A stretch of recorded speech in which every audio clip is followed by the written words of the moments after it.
Now, the Southwest Florida real estate market is as healthy as it's ever been. Prices are rising, homes are selling fast. Good news for sellers, but for many buyers, they're not finding the process as fun as they'd hoped it would be. So what do they do to make it more easier and more fruitful? Wayne News real estate expert Denny Grimes is with us today trying to answer that question. This is thought to be a prime time buying and selling season here in Southwest Florida. So what's going on? Not only is it a good market, but it is prime time, and buyers need to realize two things. Number one is everyone's looking for the same thing. They want the best homes at the best prices. We all want a deal. And the second thing they have to realize is our market is moving with speed. And what I mean by that is 20% of the homes that come on the market are sold within the first 7 days. Wow.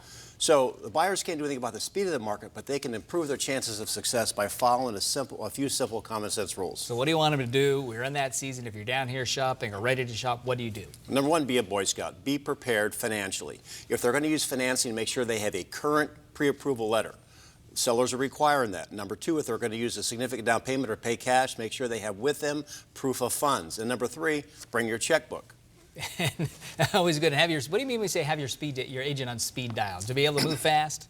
You got to have one agent because you have to move fast. Inventory is changing by the hour, and so a buyer may actually see a piece of property, or the agent may find a hot opportunity, and they're going to call the seller. So it needs to be kind of the relationship like your wife is 9 months pregnant, and so when that phone call comes in, when you see your wife call, you drop what you're doing and take the call, because sometimes a few minutes there can make a difference between a sale or not. If it's moving that fast, I guess so. And buyers should be keeping their eyes open, right, knowing what's out there. Buying a home is a participatory sport. Buyers should keep watching, watch the internet, drive areas. If they like a particular area of town, keep driving through it. They may get there at the right time and see a for sale sign go in the yard before it goes in MLS. Go to their phone, hit speed dial, or text their agent and let them know about it right away. I saw it. Let's do it. Right. You also say be realistic, and that is still somewhat of a problem, isn't it? We all have anticipation of how much money we might make or how cheap we might buy. Plus, there's a history. I mean, younger people buying or being coached by their parents, or you're using the history of what you paid and how you bought a home 20 years ago.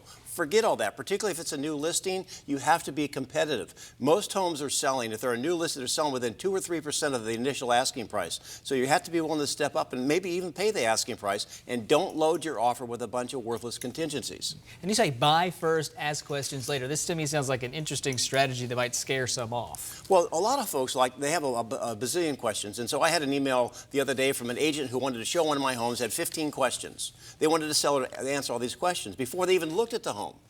You know, by the time that we responded to that, we had an offer on the house, and that buyer lost out. So secure the home first, then through your due diligence period or inspection period, answer all your questions. Now, again, acting with speed does not mean being hasty, but don't worry about having all your questions answered before you secure the home. But by the time you get your questions answered, the home is sold. Because you can put those questions right into the contract, the contingencies, so that if you are nervous or find something you don't like, you can get out. Yeah, absolutely. There's generally a 7 or 10 day window where you can find out all that stuff during the inspection period, we call it. So are we in new territory, old territory here?